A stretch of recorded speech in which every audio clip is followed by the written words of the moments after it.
Magandang umaga po sa inyo lahat. Good morning. Ito na ho ang Bitag Live, the 30th of July. Huwebes ho tayo mga boss. Meron pa ho tayong 31. So 2 araw pang natitira ho sa buwan ho ng Hulyo. Kay bilis ho ng panahon, ano? Anyway mga boss, ito na ho yung Bitag Live. Kami ho yung nagbo-broadcast live sa aming studio. Personal studio ho namin to dito ho sa Timog Avenue, sa Quezon City. Nasa Ritual Center. And binabato ho namin fiber optic transmission, point-to-point, mula sa studio namin ho, diretso na ho sa PTV4. Ang PTV4 ho, ang official channel ho namin, na kung saan napapanood ho ang palabas ng Bitag Live, public service ho namin, ganun din ho itong mga pinag-uusapan ho nating ma-issue ho. Mga issue, maiinit na issue sa bansa ho natin, mga bossing. By the way, mamaya, antabayaran nyo ho yung aming public service na segment na pinapalabas ho namin. And patuloy ho kami sa aming public service nga pala. Ito ho yung sa presinto ka na magpaliwanag. Yan ang title. Trinabaho ka ng bitag para palutangin. May mga taong ganun talaga, mga boss eh. Anyway, mamaya ng bahagya yung public service ho na. In the meantime, ito ho ang hinihintay ho ng iba't ibang sektor sa ating bansa. At kahit sino ho, mga boss, kung ano hong sasabihin ng Pangulo mamaya hinggil sa estado ng quarantine ho natin, mga bossing. Kung tayo ba'y mananatili sa General Community Quarantine or GCQ o ibabalik sa Modified Enhanced Community Quarantine or MGCQ, wala ho nakakaalam kasi nasa Pangulo ho yan, sa antabayanan ho natin. Alam nyo, nung nakarang linggo, kung kayo ho'y talagang suki ho ng Bitag Live na pag-uusapan ho natin dito, mga bossing, yan hong nagpahiwatig ho ang palasyo ha. Sa pamamagitan ho ng tagapagsalita ng palasyo si Secretary Roque, na kapag lumagpas tayo sa 85,000 ang kaso ng COVID-19, sa katapusan ng buwan ito, bababa tayo sa stricter community quarantine tulad ng MGCQ. Yun naman ho'y kondisyon na sinabi ho, ano? But anyway, sabi lamang ho ni Secretary Roque na maaari ganun ang mangyayari kapag hindi ho tayo nag-ingat. That was last week. Lagpas na ho tayo sa bilang mga bossing, ano? Ngayon, ang ibig sabihin niya nung last week, mga bossing, ay simple lang naman eh. Ang pag-iingat ho natin sa Metro Manila at sa mga karatig rehiyon, malapit ho sa Metro Manila, sa Luzon at sa iba't ibang probinsya, sa lalawigan ho, sa mga lalawigan ho sa bansa. Ito ho yung pag-iingat ho natin, mga bossing. Kasalukuyan. Sabi nga ho natin kanina, ito ho yung 85,486 COVID-19 cases. As of July 29, kahapon ho yan, alas 4 ho ng hapon kahapon. Araw-araw ho kasi tumataas ho ang bilang eh. Kaya mga bossing, ito naman ho pinag-uusapan ho natin mga boss. Hindi ho tayo balita. Bagkos ito ho yung running and development story ho tayo dito. Kaya pinag-uusapan ho natin. Kahapon, marami ho mga sumbong nakikita ho natin na hindi nakakaabot kasi ang social media ho natin punong-puno ho ng mga bagay na kuminsan nakikita natin na puro kabalistugan na ang dating eh. Ang dami ho mga kiyaw-kiyaw. So yung ibang mga sumbong na hindi natin nakikita at wala sa balita ay yung pang-aabuso ho ng mga kapangyarihan na lumalabas pa rin ho. Halimbawa ho, yung isang pulis Laguna. Ito'y kikwento ko lang ho sa inyo. Ay lalabas din ho ito eh. Kapitbahay niya, pinaputukan niya, binabato niya ang bahay. Alamin ho kung bakit, ano? Yun ho mga ganon. Pagkatapos naman dito, yung inaresto ho, mula Pampanga, ang sinasabi niya, Boss Ben, hindi po ako yung taong inaresto. Yung sinasabi niya, kiniklaim niya, a wrongful arrest, a mistaken identity. Anong ibig sabihin yan, mga bossing? Wrongful arrest, mistaken identity.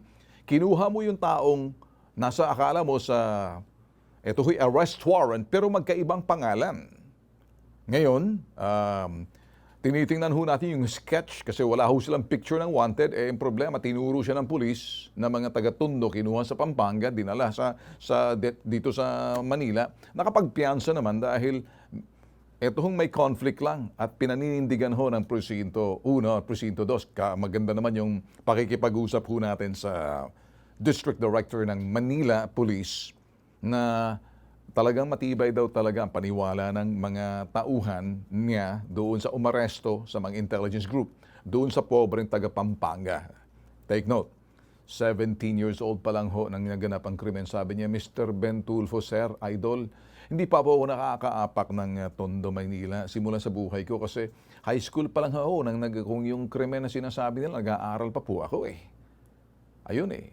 Iba hong pangalan. Ang pangalan ho ng nasa wanted at yung pangalan niya magkaiba.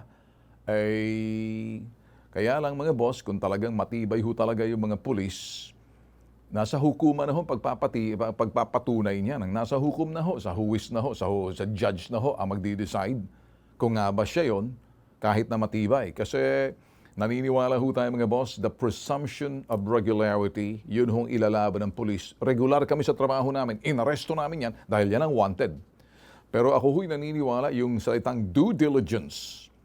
Gampanan mo ang trabaho mo, siguraduhin mo tama, hindi palpak. Kasi pag naperwisyo mo yung tao, nagkamali ka, yung perwisyo na dulot ng inyong pagkakamali, may papasanin niya ng pobreng biktima na hindi naman totoo, wrongful arrest, mistaken identity.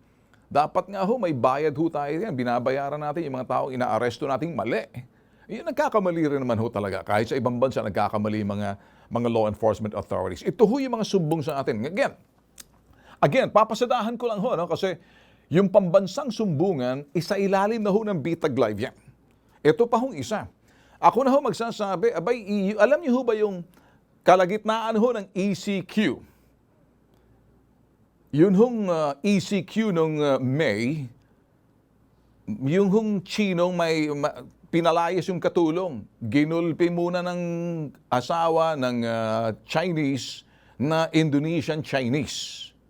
Ito ho mga pangalan, nilalantad na ho, Erwin Cheng at saka Felice Cheng. Si Felice Cheng, yung asawa, Indonesian Chinese.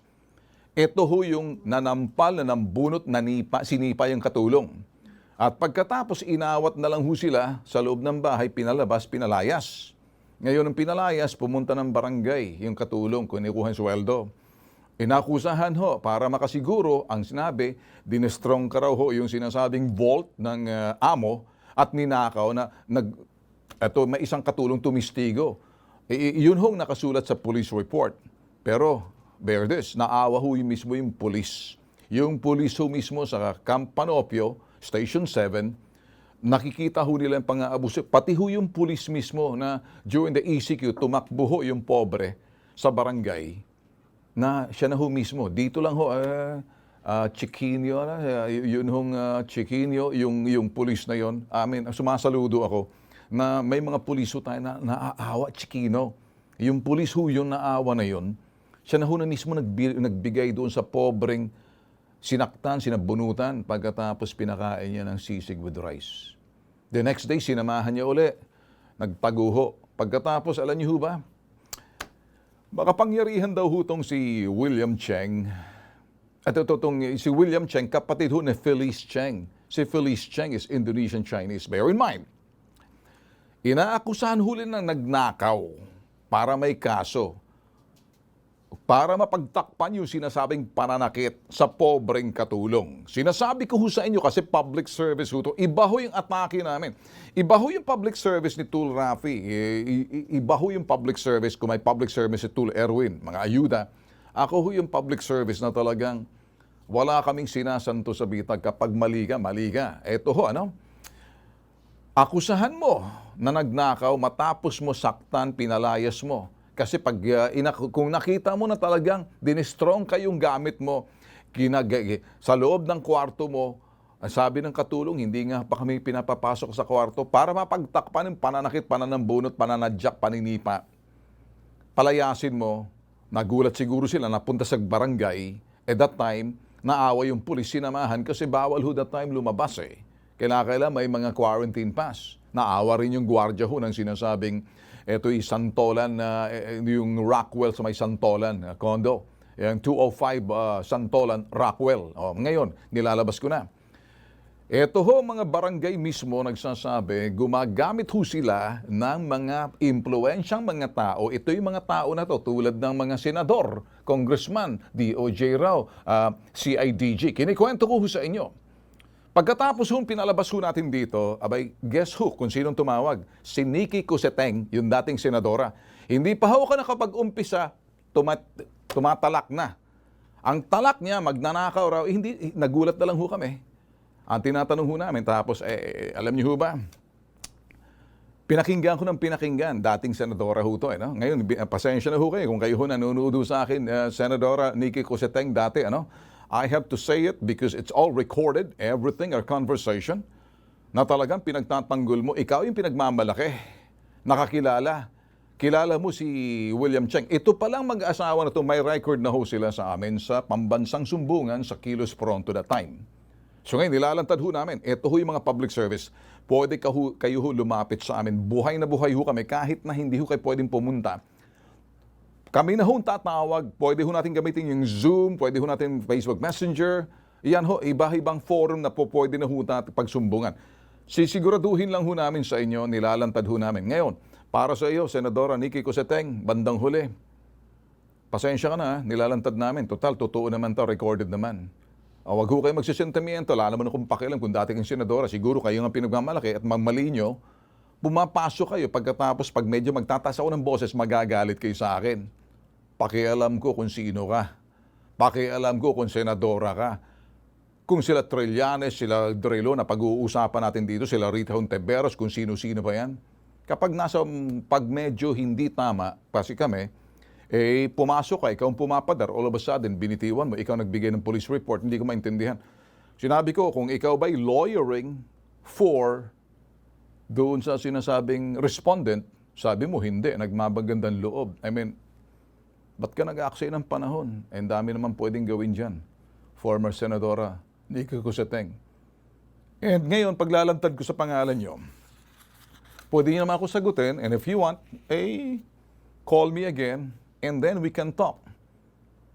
Sa Zoom, para ipaliwanag mo, tapos i-airy natin. Pero ilalabas namin lahat yung conversation natin sa telepono. Tabladong-tablado ho talaga rito mga boss. Yun yung katulong na lumapit ho sa amin. Pag sinabi kong tabladong-tablado, tinabla ho talaga. As in, sinaktan mo, sabunutan mo, sipain mo. Mismo yung mga pulis sa women's desk na awa. Ngayon mga boss, parang public service ang dating ho na. Medyo siguro dahil sa nangyari itong glitch na to, yung galit ko ilalagay ko na lang dito sa mga tinututukan ho namin. At marami pa hong iba, pati ho yung mga tinaga sa mukha. Ito ho yung mga public service na kung titingnan ho natin, hindi ho ganun kadaling gawin. Pero kami ho sa Bitag, iba. Ngayon, para doon sa ibang nagsasabi, bakit hindi mo gayahin si Tul Rafi mo? Napakabait, mga bossing. Kami ho magkakapatid, iba-ibang ugali namin. Ako ho si Ben. At hindi ho ako pwede maging si Rafi. Si Rafi ho talagang mabait yan. Okay? Nagbago ho yan. Iba yung packaging niya. Si Tul Erwin, ayuda yan. Si Ben, like me or you don't, tagapagtanggol ho talaga ako. Ako yun talagang pag inapi ka, sinaktan ka, hindi sa salita, bebueltahan ka namin dahil mali ka. Wala kaming sinasanto kahit sino. Gusto lang ho namin sabihin sa inyo, eto ho yung aming public service. Buhay na buhay ho kami. Pagkatapos ho nito mga boss, papahinga lang ho kami mamaya, tapos diretso na ho kami sa aming public service. Ibabalik din ho namin yung live. Eto ho yung pambansang sumbungan sa Bitag Live Afternoon Edition. Ilalagay ho namin yung pambansang sumbungan sa ilalim ho ng Bitag Live. Sa hapon ho, magla-live ho kami ng 3 to 3:30 in the afternoon sa ating YouTube TV, ganun na sa ating new media, sa bitagmedia.com, sa Facebook page ho natin. And then mapapanood nyo rin ho yan dito ho sa Bitag Live and in the morning. So, sinisiguro lang ho natin mga boss. So, change topic. Medyo nawala na ho yung pagkasira ho ng mood ho natin kanina, tuloy-tuloy ho tayo nagsasalita, yung pala hindi tayo napapakinggan. Anyway, ito hong topic, isang topic muna tatalikayin ho natin pagkatapos magko-commercial ho tayo. Kaya lang, pag nag-commercial ho kami, kung kayo ho'y nanonood ho sa amin sa Facebook or sa YouTube, or sa website ho namin, magugulat lang ho kayo na parang nakikita nyo Bitag Live standby kasi nagko-commercial ho kami. By the way, kami ho nga pala ay napapakinggan sabay ho. Nasishare ho tayo sa Capital Broadcasting Corporation sa bandang dulo ho yan ng AM band. Did you know na kami ho ay napapakinggan doon sa DZME 1530? Matagal ho ako sa DZME nung araw tapos napunta ho ako sa Radyo 5. And then napunta ho ako doon sa Radyo Pilipinas 738 ngayon. Eto ngayon, nasa DZMH ho tayo. Marami hong gustong, kumbaga, i-share ho kami. Okay lang ho sa amin, walang problema. Basta't importante, nakakatulong ho tayo. Mga bossing, topic isang tatatala. Kagabi ho, mga boss, si Vice President Leni Robredo nagsagawa ho ng sariling quote-unquote SONA. Diretso sa social media. Ayan ho, nakita niyo. Ang sabi ho ni VP Leni, mga bossing, kung gagamitin daw ng kasalukuyang administrasyon ang kanyang suhestyon, abay, naniniwala siya mas mapapabilis at ang pagbubukas muli ng ekonomiya natin. Take note, mas mapapabilis, sabi ho ni VP Leni ngayon. Kung ang suggestion daw ng kanyang, ito'y ng gobyerno ay tatanggapin, i-adapt, na naniniwala ho siya, mas mabilis ho ang pagbukas ng ating ekonomiya, babalik ho tayo at safer. Yan ho ang kanyang sinasabi. Data-driven daw kasi ang kanyang sinasabing suggestion. Ito'y sinasabi niya, experience-driven. Did I say the word experience-driven? Abay, ito'y, kumbaga, may karanasan na ho ito siya. Experience-driven daw ang kanyang suhestyon. Can you believe that? Na ang kanyang basihan daw ay mismong karanasan niya sa ito'y pagtugon sa sinasabing pandemya. Mukha atang may problema, ma'am. Pandemic ho ito worldwide. Wala pa ho tayong first time ho itong pandemic na to. Kaya kung sinasabi mo may experience ka na, anong klaseng pandemya bang pinag-uusapan mo? Flu ba yan? Or baka flu pandemic? Ibang usapan ho to. Kaya ang ibig sabihin, ito ho yung mga saltik sa administrasyon. Kaya yung mga suhestyon niya, inilatag niya ho sa kanyang social media kahapon, mga bossing.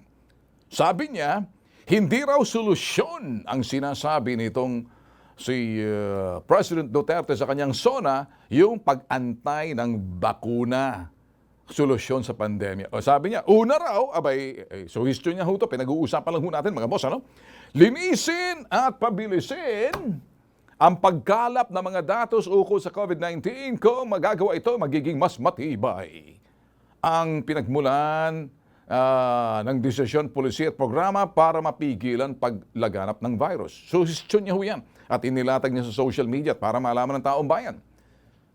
May sarili palang IATF to Interagency Task Force.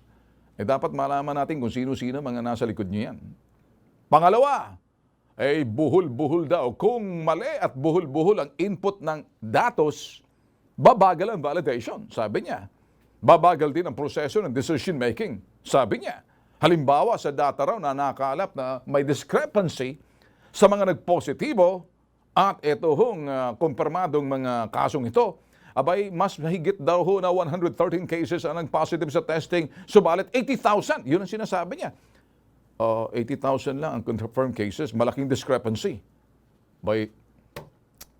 Tumbukin na natin mga boss, mali daw at buhol-buhol ang pinaggagawa ng ating pamahalaan sa pagkalap ho ng datos ng COVID-19. Siya may sabi niyan. Kaya yung epektibo ay yung kanyang solusyon. Kaya pakinggan nyo si Vice President Leni. Yun ang kanyang ako naman, I'm sharing this program para sa kanya.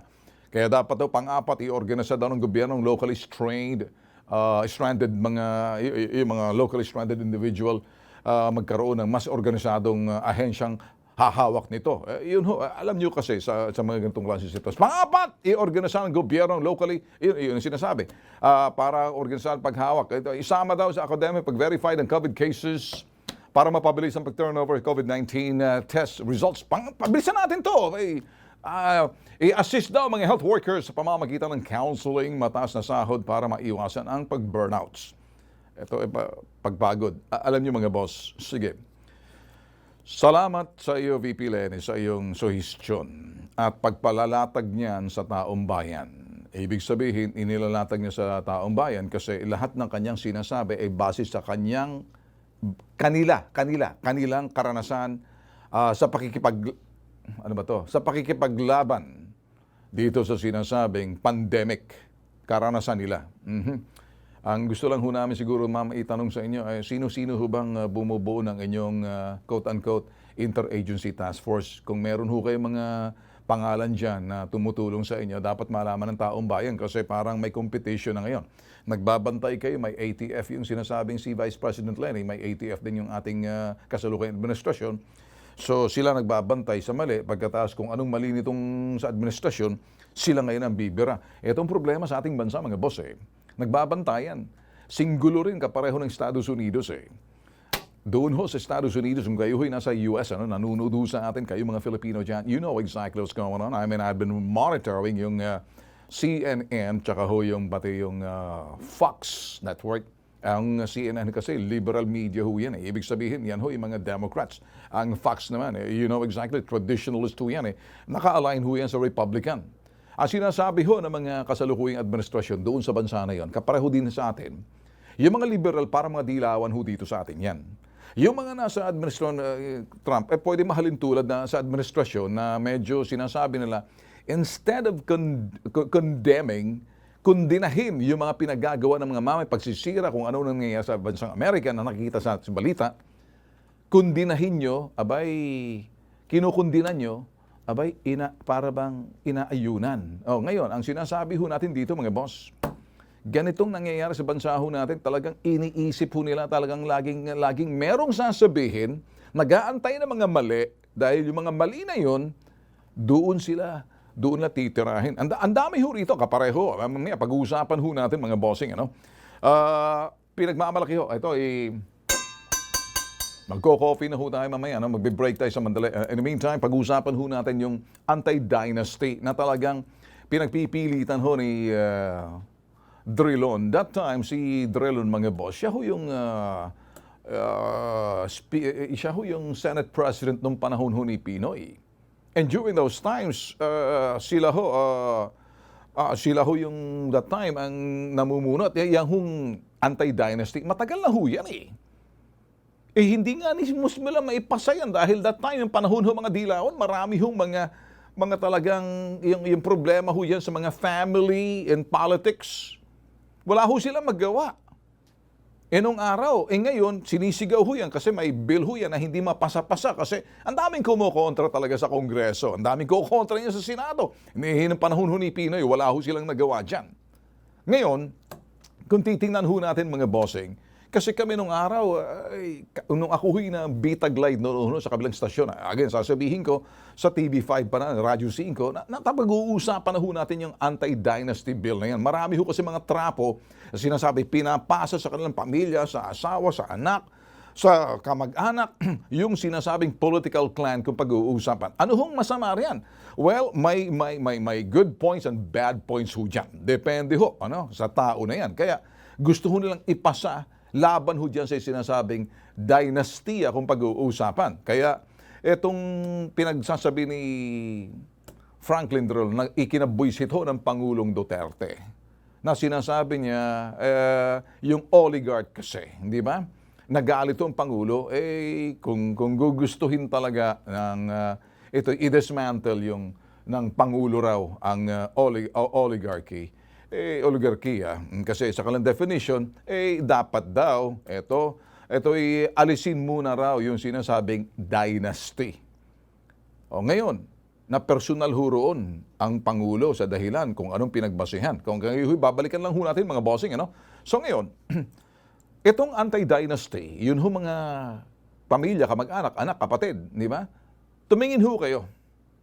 Naging political clan, kung tawagin, pamilya, ano hong kasamaan nito? Depende ho Kung kurakot ho, kung talagang yung pamilyang kurakot na yan, pagkatapos na naupo dyan, parang buhay na dadami yan. Ngayon, may mga pamilya naman, matitino, maasahan mo. So, bakit hindi ho mapasa-pasa nung araw at pagkatapos bakit ho yun ang ginawa ni Senator Drilon nung panahon ho ni Pinoy, dapat na pag-usapan na ho yan. Kontrolado ho nila ng araw panahon ni Pinoy, Kongreso, tsaka na Senado, wala ho silang nagawa mga tapos ng 6 years. Ito rin ho sinasabi ni Mike Defensor na kasalukuyan na nagsalita. Ako ho nakikita lang ho natin mga boss. So anyway, ito mga pinag-uusapan natin mga boss are issues na dapat ninyo malaman, kaguluhan, kalituhan. Kaya kung tayo ho'y makikinig, pakinggan ho natin na maigi kung sino nagsasalita.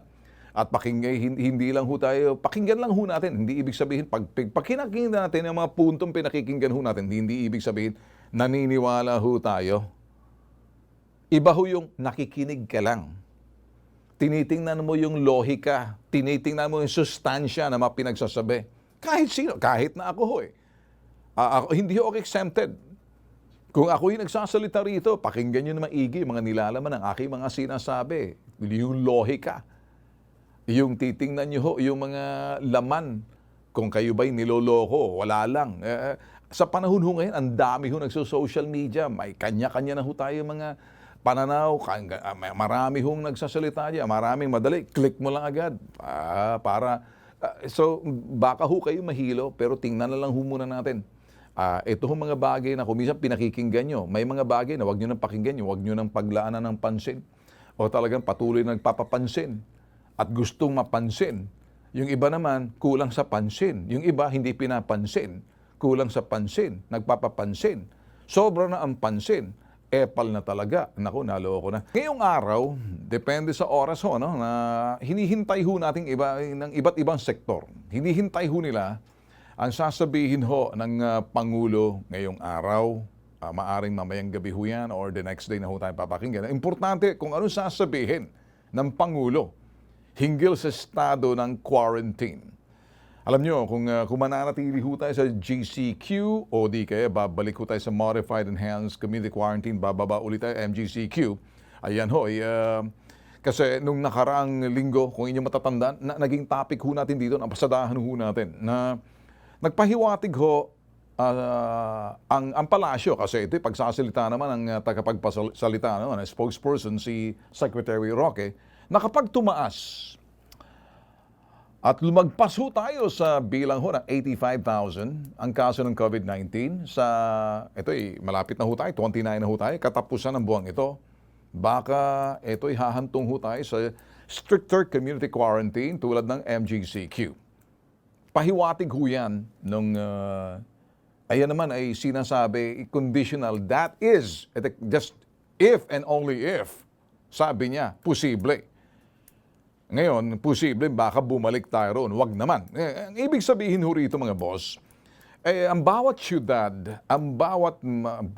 or sa Metro Manila, NCR, o karatig rehiyon, sa iba't ibang probinsya, lalawigan ng bansa, yung pag-iingat ho talaga. We have to live by the fact na ito hong virus na to, mananatili ho to rito hanggat wala hong bakuna.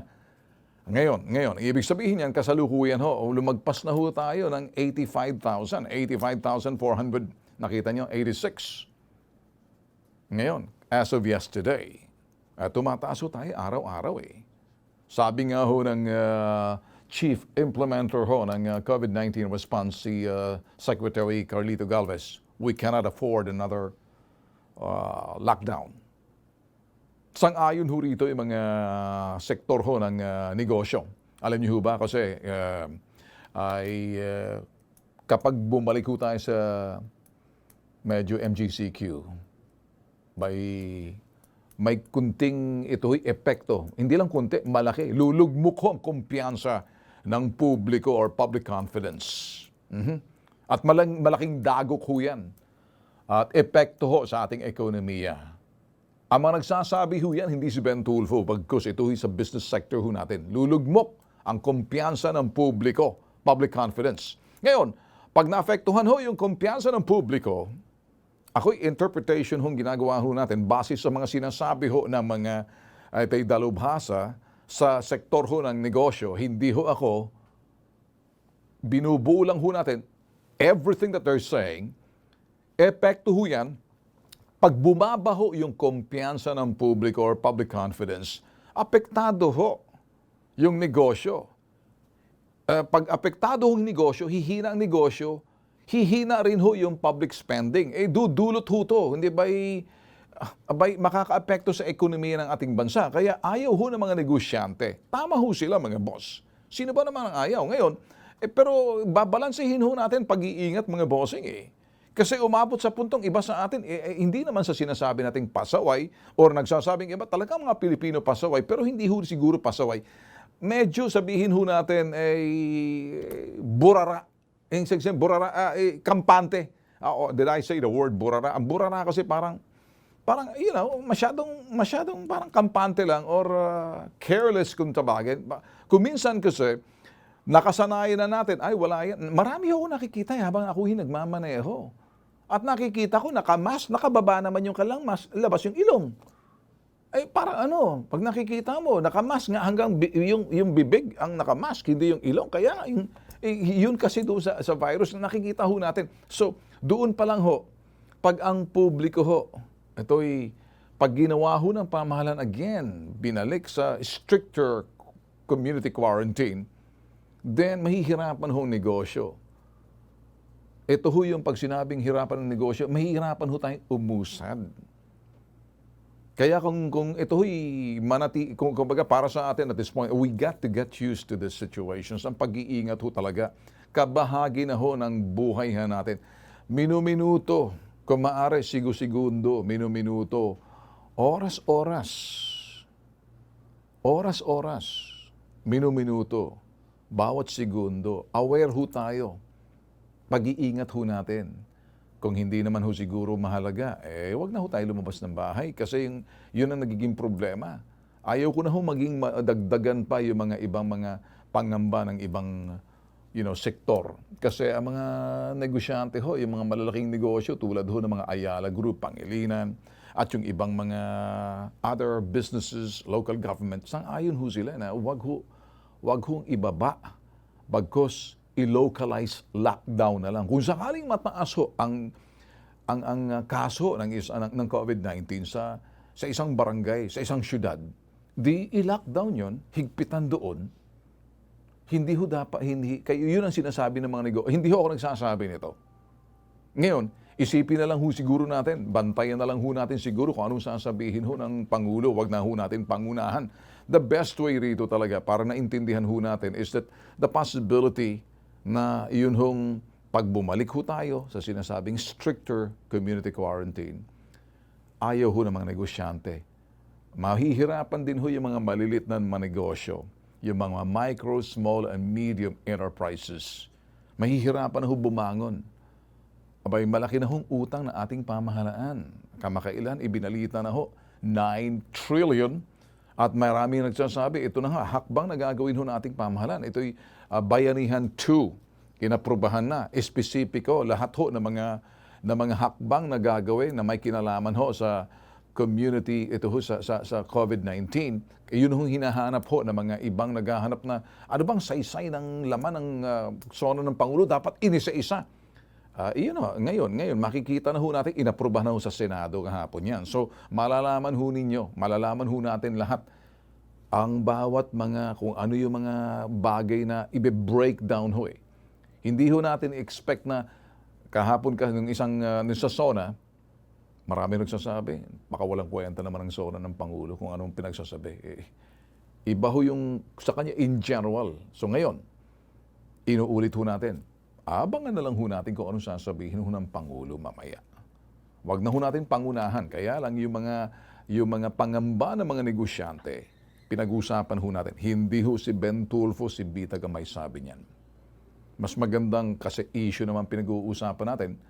Hindi ho balita, sinisiguro ho natin na we serve the purpose na napag-uusapan ho yung mga issue. Kung kayo ho'y nasa ibaing dagat, kung kayo ho'y mga Pilipino, maganda, dito ho sa atin, hindi balita, iba ho yung atake ho namin dito sa programang ito. By the way, again, inuulit ho namin. Ang Bitag Live ho, magkakaroon ho na talagang sinasabing ito'y pambansang sumbungan. Kasi ito ho issue at public service ho kami. Napapanood ho tayo every day sa TV, Monday to Friday, 8 to 9, dito ho sa Bitag Live. Na dito ho, meron ho tayong gagawing Bitag Live na pambansang sumbungan. Naka-live din ho, afternoon edition. Sa ating website ho, ganun din ho sa ating Facebook, ganun din sa ating YouTube channel. So sabay ho yan para makita nyo, mapagsilbihan at napapanood nyo ho yung mga live na sumbong na babalik ho tayo. So ngayon, sinasabi na ho namin sa inyo, hindi lang ho bukas ang aming tanggapan, hindi pa rin ho kami tumatanggap ng mga face-to-face na nagagawa ho namin ng araw, pero nagagawa na ho namin sa pamamagitan ho ng paggamit ng mga platform na nakakausap ho natin, na-actionan. Salamat naman, nakikipagtulungan mga kinaukulan na masolusyonan, pero yung mga ibang talaga nagtatago o ginagamit yung mga dahilan rason, kasama na ho yan eh. Well then, 9:09 ho ng umaga, wala na ho tayong oras. Ako ho si Ben Tulfo. Papasalamat ho sa inyong pagtutok at pagtitiwala. We'll see you tomorrow. Adios.